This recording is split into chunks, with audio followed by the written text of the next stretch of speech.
Good morning, you are watching A News. I'm Bakhtiar Asanov and here are the top stories. European leaders address Ukraine crisis amid Britain's troop commitment. Thousands of people protest across the United States against President Donald Trump and Elon Musk. Delta Airlines regional jet overturned at Toronto Pearson International Airport, leaving 17 injured.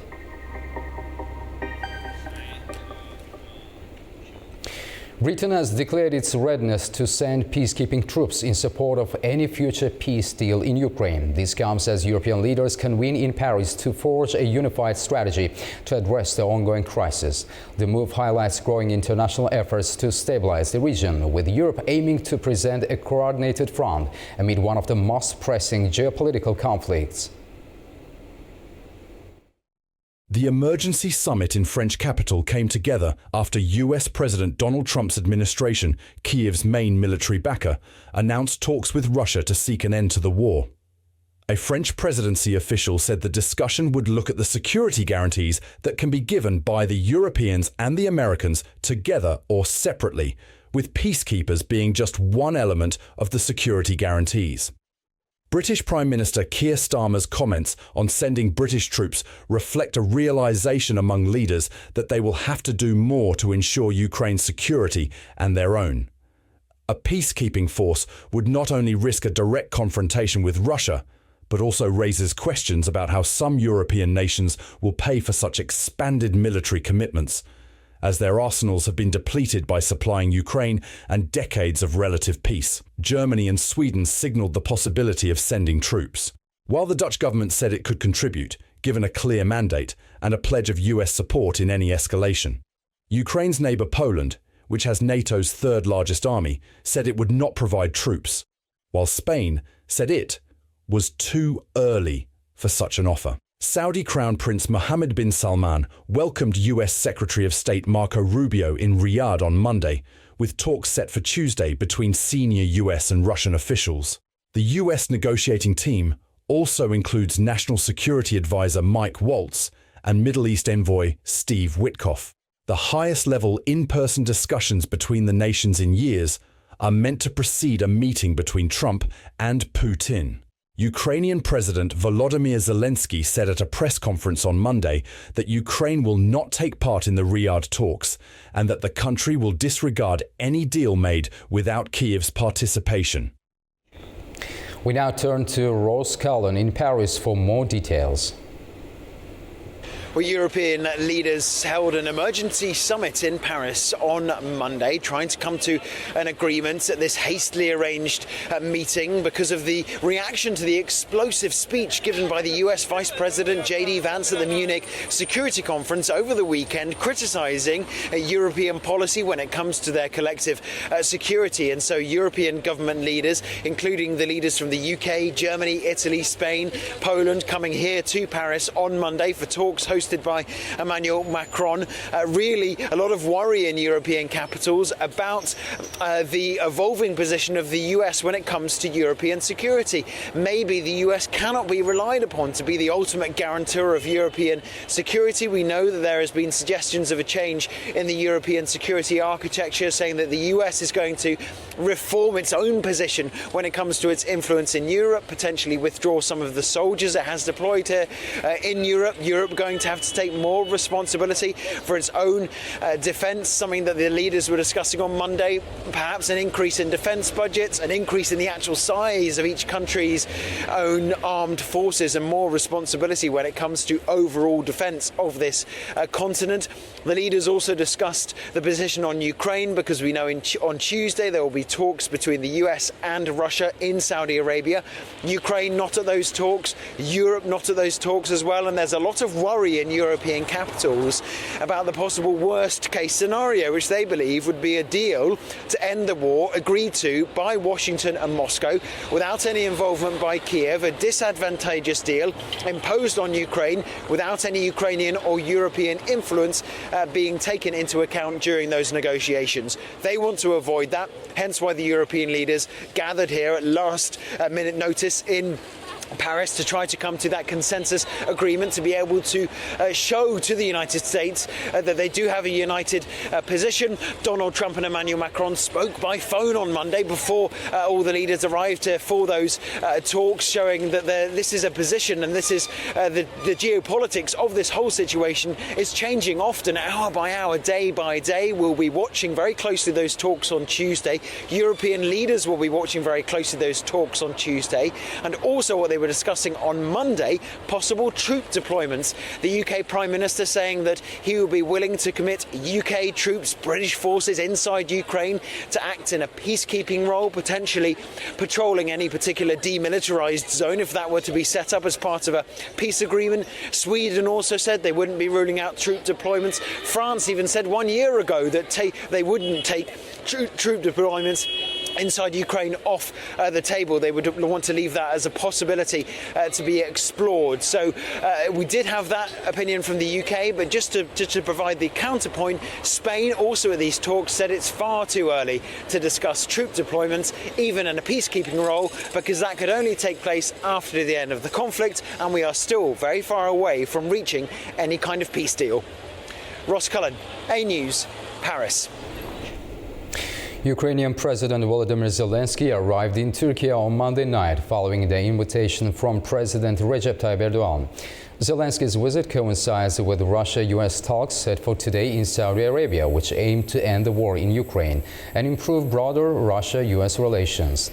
In a post on X, Turkish Presidency's communications director Fahrettin Altun says that Zelensky and Erdogan will discuss ways to strengthen cooperation and bilateral relations during their meeting.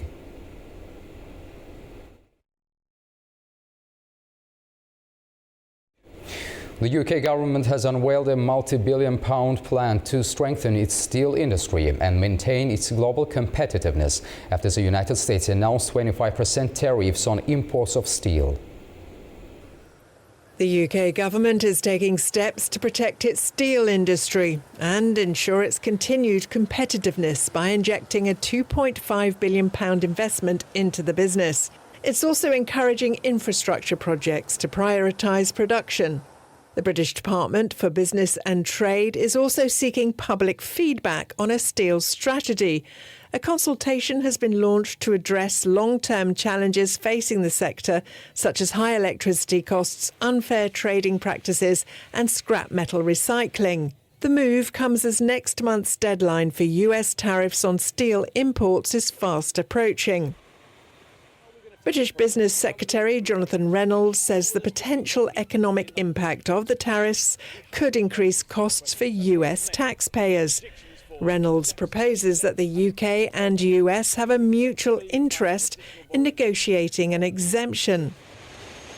This is especially relevant as the UK supplies specialised steel products such as submarine casings from Sheffield for the United States. There are concerns the US tax hikes could severely damage the UK steel sector, which contributes £400 million annually to transatlantic trade. While the US market represents 10% of UK steel exports, it remains vital for specialised producers. The US tariffs are set to take effect on the 12th of March, and President Donald Trump has insisted they will be enforced without exceptions or exemptions.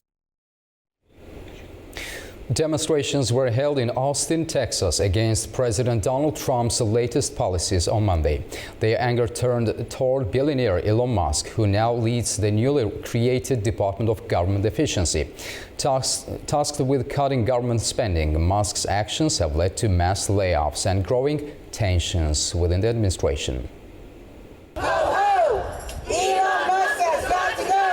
Hundreds gathered in Austin, Texas, to protest against the policies of newly appointed US President Donald Trump. These include actions led by billionaire Elon Musk, which have been criticized for their aim to diminish the role of the federal government. Trump appointed Musk to lead the Department of Government Efficiency, which has been tasked with rooting out wasteful spending as part of a dramatic government overhaul, which includes thousands of job cuts. think that Congress needs to step in and protect the power of the purse. I don't think that DOJ has the right to have our personal information, our personal data. I don't think that DOJ has the right to cut programs. I think they're calling programs that they don't like fraudulent, and they're not fraudulent. They just don't like them. They want to remake the government into something that doesn't work for the people but works for them. I'm here because I feel like I have to do something to push back against all that this administration is doing, especially all of the illegal and unconstitutional power grabs by Elon Musk and Donald Trump. Not only is there exasperation on the streets, there's frustration with some of Trump's top aides, according to sources. According to them, Trump's chief of staff, Susie Wiles, and her team say they have at times felt out of the loop and call for more coordination from Musk's team. However, Trump's new order requires all government agencies to coordinate and consult with DOJ. Trump says Musk's cost-cutting work is vital to curbing spending abuses. The Russian government has released a U.S. citizen who had been detained on charges of possessing a small amount of illegal substances. Caleb Wayne Byers was detained on February the 7th at Moscow's Vnukovo airport. It's after customs officers found cannabis-infused marmalade in the 28-year-old's bag. The release occurred ahead of planned discussions between Russian and U.S.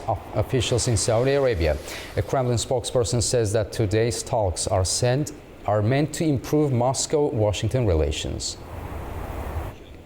A Delta Airlines regional jet flipped upside down while landing at Toronto Pearson International Airport on Monday, leaving 17 people injured. The crash happened as the plane arrived from Minneapolis amid strong winds and icy conditions.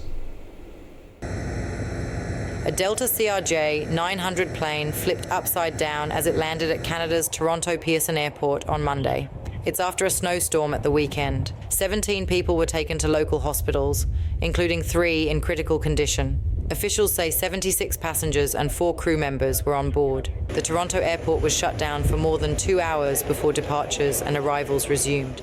Airport emergency workers mounted a textbook response, reaching the site within minutes and quickly evacuating the passengers. We immediately halted further arrivals and departures on our remaining 3 runways.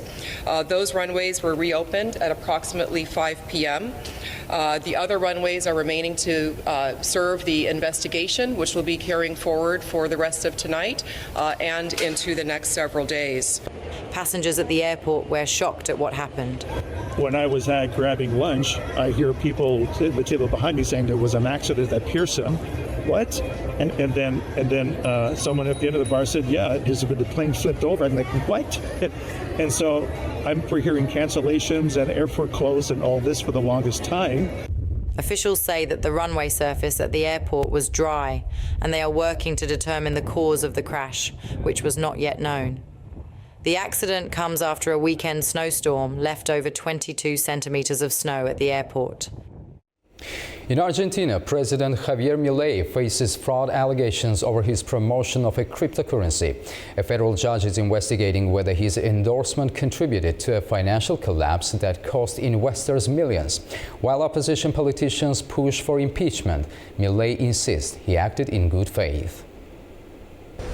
A major political and financial scandal is unfolding in Argentina, where President Javier Milei faces fraud allegations linked to a cryptocurrency. On Monday, a federal judge launched an investigation into Milei's involvement in promoting the digital asset Libra Dollar. The controversy erupted after the president used his social media platform to endorse the cryptocurrency. He presented it as a tool to boost economic growth and support small businesses. However, within hours of his endorsement, the currency's value surged to a market capitalization of $4 billion before crashing, leaving investors with significant losses. Critics have labelled the incident a potential rug pull scam, a scheme in which developers attract investments, artificially inflate an asset's value, and then suddenly withdraw their funds, causing a market collapse. Milei, a self-proclaimed anarcho-capitalist, quickly distanced himself from the scandal, insisting he had no financial ties to the cryptocurrency's creators and was unaware of its full details. I acted in good faith. Somebody approached me and proposes to create an instrument to fund projects in Argentina, and that is interesting to me. Now, it is true, in wanting to help those Argentinians, I was slapped in the face. But did the state lose anything? Nothing. Lawyers and human rights organizations have filed complaints arguing that Milei's actions were instrumental in the alleged fraud. Meanwhile, the country's federal prosecutor's office is also investigating whether Milei's involvement violated his official duties or constituted fraudulent activity. In Turkey, a defense missile system has completed its first live fire test aboard a Turkish Navy ship near the coast of Sinop. The Gökçur Point defense missile system has been jointly developed by Aselsan and TÜBİTAK SAGE. This type of missile has been designed to provide high-level protection against threats such as anti-ship and cruise missiles, armed and unarmed aerial vehicles, fighter jets and helicopters. The system offers precise target detection and destruction capabilities through a dual-way data link communication system.